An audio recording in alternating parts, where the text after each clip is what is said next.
What's going on, everyone? So, could the Chicago Bulls be the best option for the Lakers via the trade market? Now, I won't talk about Zach Lavine. I'll leave Zach Lavine out of this conversation because I do think Zach Lavine is the best option for the Lakers, but many of you know about it. I have talked more than enough about Zach Lavine, although any opportunity I have to put it into existence. So, Lakers, go get Zach Lavine. But I'm going to touch more on kind of the other players, the other pieces that are on the Chicago Bulls that could make some sense for the Lakers. Now, right off the bat, Nikola Vucevic, he's the guy that's kind of gotten the most buzz because supposedly he can be had for a couple seconds. Lakers came out and said, hey, we're willing to trade our picks. We want to trade our picks, but it has to be for the right group of players or right player, right? Star type guy if a star becomes available, right?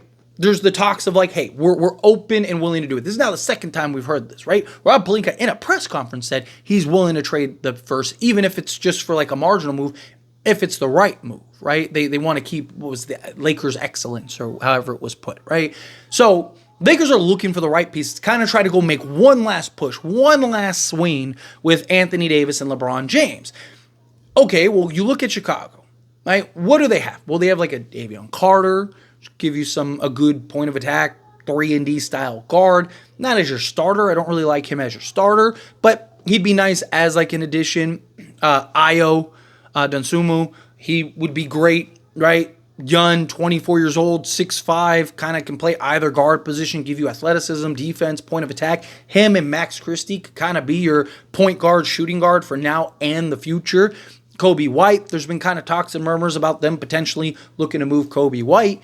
Defensively, he's not really that, but as like that vacuum scorer, you know, the guy even as like a sixth man off the bench that could just go and give you buckets, like that could be an interesting piece. Got good size at 6'5", young, athletic, versatile, right? Okay, you got something like that. So you have Torrey Craig. It's another guy that I didn't mention. Torrey Craig, a veteran 3-and-D wing that's cheap. He's on like I think a vet minimum or just slightly above, right? So you got essentially multiple guards that you could unload. You got a 3-and-D wing. You got a center that could solve that problem. Patrick Williams, is that somebody that maybe kind of give you that 3-and-D style forward? But he's kind of best at the 4 than the 3. Like Chicago's kind of gone back and forth. They've had times where he's at the 3, times where he's at the 4, but he's just been best at the 4. So I don't know if that really makes sense. At that point, you're probably better off just keeping Rui. But he would be a nice little 3-and-D type of guard. And then Lonzo, right? Lonzo Ball. I know a lot of people really want Lonzo Ball. My problem with Lonzo is, can he stay healthy and on the basketball court, right? Is he a guy that can, he hasn't played in 2 years. He comes back and he's already dealing with injuries. He is ideally everything the Lakers need, right? The version pre-injury of Lonzo would be terrifying for the rest of the league with this Lakers team because you got size, athleticism, defense, playmaking, shooting. I mean, the guy was like, 43% from three-point range after he fixed and corrected his shot. Lonzo would be beautiful. He's an expiring contract, so he kind of frees up potential cap space. Same thing with even a Vucevic, $21 million expiring contract. So even if it doesn't work out or say there is a play to where you can maybe make a different move, right? He would have some value to where you can kind of still maintain flexibility. So there is an argument for Lonzo Ball, Torrey Craig, and a Nikola Vucevic, right?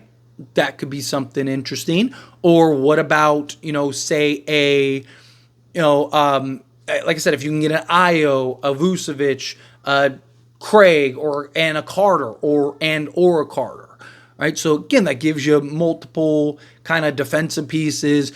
If Lakers end up trading Gabe Vincent, all these other guys, then Carter might make a ton of sense for the Lakers as that backup guard, that backup point guard that can initiate the offense, be that 3-and-D kind of point of attack defensive guard. Ayo could even be your starter. You could go Ayo, Reeves, LeBron, 80, and Vu, and then have Carter with a Connect and Christie and you have a Torrey Craig, and you have a you could scatter Anthony Davis and Vu at the center spot, and then have like Koloko or Hayes as like your backup center with like a Christian Wood back, right? Like there's options there. There's flexibility. Chicago may be a destination that the Lakers could really look at and kind of get into, especially as you're starting to see the prices dropping by Chicago guys.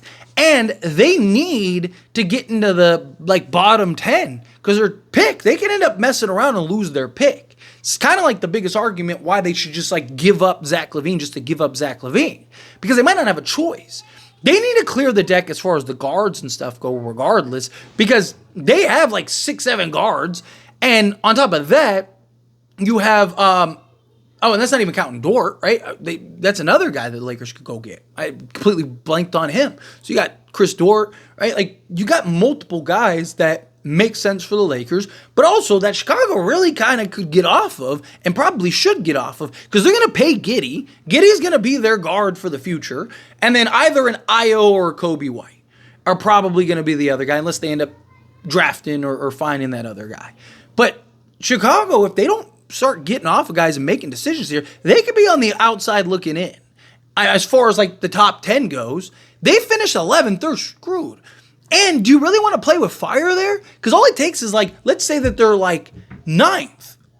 And then if 2 teams leapfrog them, guess what? And we see it all the time, right? We see it like almost every year somebody leapfrogs somebody. So now if Chicago goes from 9th to 11th, they just lost their pick because they didn't want to have a fire sale for everybody and they wanted to play games. And now they're out of their pick. So the Lakers, because my problem is that now that Jimmy's off the market and all these other teams are going after Cam Johnson, more and more teams are being linked to Dorian Finney-Smith. The Memphis Grizzlies are a team now interested in Dorian Finney-Smith, right? Kyle Kuzma, like all these other teams that have the 3-and-D wings and stuff. One of my concerns is that like the Lakers they're probably not going to be able to compete, or they're going to have to greatly overpay for one of these guys. Just don't think it's worth it, right? Go and get the other guys that teams aren't really thinking about, aren't really acknowledging, aren't really, that are kind of in the back of their mind. Nikola Vucevic, a legit 20-10 center. Like I said, a Torrey Craig. He's a veteran guy. I mean, he shouldn't even cost a second, right? Like, you'd be able, hey, here, you want Maxwell Lewis? Right, here you go, right? Like, something like that. Here's a younger guy for him because he just makes more sense for now. Right? Like, if the Lakers can kind of...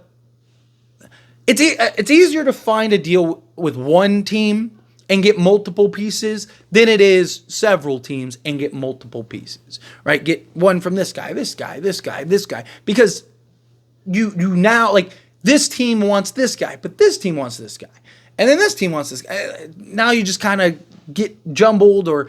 No, now you're trying to work out like 3 team deals and, okay, well, who's like, it becomes a mess where it's why I've talked about like the Washington Wizards. And it's like, yeah, it might not be the best trade, but it might be the most realistic and it might be the one that makes the most sense because you can kind of get everything. You can get a Valanciunas, a Malcolm Brogdon, and a Kyle Kuzma all in one swoop. So you got your point guard, you got your 3, you got your backup center, right? Now go get that piece or 2. And at least at worst case scenario, if you miss out on a Dorian Finney-Smith and a Cam Johnson, all these other guys, well, at least you got Kyle Kuzma, who gives you that 3-and-D wing. He's your now 4th option on the Lakers. You'd be fine, right? Give you size, versatility at the forward spot. He can play the 3, he can play the 4, right? Like, got your backup center in Valanciunas. It might not be the best backup center, but it's a guy that makes sense, that can give you some production off the bench, give you a near double-double and limited minutes off the bench, right? Like, it makes sense. Chicago's another team that could make a lot of sense too, right? If you could get a Dort and, like I said, even if it's not an Io, right? If you get Valanciunas, a Dort, Torrey Craig, and Davion Carter, like those 4 guys for like, whatever, D'Lo, Gabe Vincent, whatever little salary filler, and then, like 4 seconds or something like that. 5 seconds, maybe a pick swap and 2 seconds. While you still have all of your first, you still have other tradable, like a Rui or something like that you could trade, and then you go make a move, then sure, perfect, right? Like, why not? Now you kind of got this big swing trade, got this big move, and like I said, maybe throwing in a Jalen Hood-Schifino and a Maxwell Lewis or something like that. But it's like we're taking 3 or 4 guards, and Gabe Vincent's will be an expiring next season, and a veteran that maybe you go trade to one of these teams. Whatever. It just, my point is, it's like Chicago has kind of the pieces that no one thinks about. Kind of has the pieces that no one's really going to be focused on. They have the pieces that no one's really, like, they're the last guys on teams' minds.